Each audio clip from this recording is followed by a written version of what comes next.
Assalamualaikum warahmatullahi wabarakatuh. Saya Indriani dari kelas 11 TLM SMK Farmasi Ikasari Pekanbaru akan mempresentasikan tentang konsep desain prototipe kemasan produk barang dan jasa.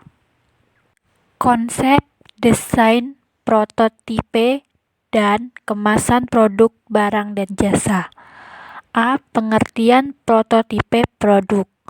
Prototipe produk atau purwa rupa produk adalah bentuk dasar dari sebuah produk, merupakan tahapan yang sangat penting dalam rencana pembuatan produk karena menyangkut keunggulan produk yang akan menentukan kemajuan di usaha mendatang. Mengapa prototipe dikatakan sebagai tahapan yang penting? Karena prototipe ini dibuat untuk diserahkan pada pelanggan agar pelanggan dapat mencoba kinerja prototipe tersebut, sehingga apabila pelanggan memiliki masukan atau komplain, maka industri akan mendokumentasikannya untuk proses perbaikan prototipenya, sehingga dapat menciptakan suatu sistem inovasi produk antara industri dengan pelanggan atau upaya memenuhi kepuasan pelanggan. Tahapan prototipe. Berikut tahapan prototipe. Pertama, pendefinisian produk. Kedua, working model. Ketiga, prototipe rekayasa atau engineering prototipe. Ada prototipe produksi, ada qualified production item, terus ada model serta prototipe, yaitu bentuk efektif dalam mengomunikasi konsep produk, tetapi tidak boleh menyerupai bentuk produk sebenarnya karena mengandung resiko responden akan menyamakan dengan produk akhir. C. Pengertian kemasan produk. Kemasan adalah desain kreatif yang mengaitkan bentuk, struktur, material, warna, citra, tipografi, dan elemen-elemen desain dengan informasi produk agar produk dapat dipasarkan. Kemasan digunakan untuk membungkus, melindungi, mengirim, mengeluarkan, menyimpan, dan mengidentifikasi serta membedakan sebuah produk di pasar. Kemasan yang dirancang dengan baik dapat membangun ekuitas merek dan mendorong penjualan. D. Fungsi kemasan produk. Kemasan produk memiliki beberapa fungsi antara lain: 1. Kemasan melindungi produk dalam pergerakan.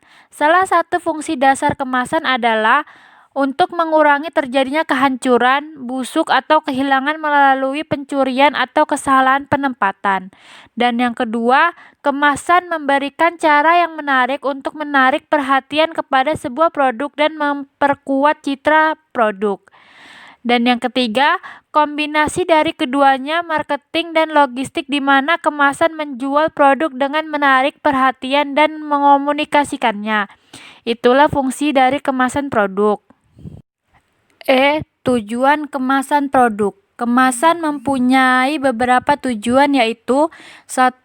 Physical production, yaitu melindungi objek dari suhu, getaran, guncangan, tekanan, dan sebagainya. Yang kedua, barrier production, melindungi dari oksigen uap, air, debu, dan sebagainya. Yang ketiga, ada containment or agglomeration. Dan keempat, fitur yang menambah kenyamanan dalam distribusi, tampilan, pembukaan kembali, penutup, penggunaan, dan digunakan kembali. 5. Kemasan untuk mendorong pembeli membeli produk. Itulah tujuan dari kemasan produk. F. Jenis-jenis kemasan. Berdasarkan struktur isi kemasan dibagi menjadi 3 jenis, yaitu yang pertama, kemasan premier, yaitu bahan kemasan langsung mewadahi bahan pangan. Yang kedua, kemasan sekunder, yaitu kemasan yang fungsi utamanya melindungi kelompok bahan kemasan lainnya. Yang ketiga, kemasan tersier dan kuarter, yaitu kemasan yang diperlukan menyimpan pengiriman atau identifikasi. Berdasarkan frekuensi pemakaiannya, kemasan dibagi menjadi 3 jenis juga, yaitu 1. Disposable, kemasan sekali pakai. 2. Multi-trip, kemasan yang dipakai berulang kali. 3. Semi-disposable, disposable, kemasan yang tidak dibuang. Berdasarkan tingkat kesiapan pakai, kemasan dibagi juga menjadi dua jenis, yaitu satu, kemasan siap pakai, yaitu bahan kemasan yang siap untuk diisi dengan bentuk yang telah sempurna sejak keluar dari pabrik. Contohnya adalah wadah botol, wadah kaleng, dan sebagainya. Dua, kemasan siap dirakit, yaitu kemasan yang masih memerlukan tahap perakitan sebelum pengisian. Misalnya kaleng dalam bentuk lempengan dan silinder fleksibel, wadah yang terbuat dari kertas foil atau plastik. Tahapan proses pengembangan produk. Fase pertama ada perencanaan. Fase kedua ada pengembangan konsep. Fase ketiga ada perancangan tingkat sistem. Fase keempat ada perancangan rinci. Fase kelima ada pengujian dan perbaikan. Fase keenam ada peluncuran produk. Proses dan organisasi pengembangannya yaitu ada perencanaan produk, identifikasi kebutuhan pelanggan, spesifikasi produk, penyusunan konsep, seleksi konsep, pengujian konsep, arsitektur produk, desain industri, ada desain manufaktur, prototipe, analisis ekonomi pengembangan produk, dan terakhir mengendalikan proyek. Sekian presentasi saya akhiri. Wabillahi taufiq walhidayah. Wassalamualaikum warahmatullahi wabarakatuh. Terima kasih.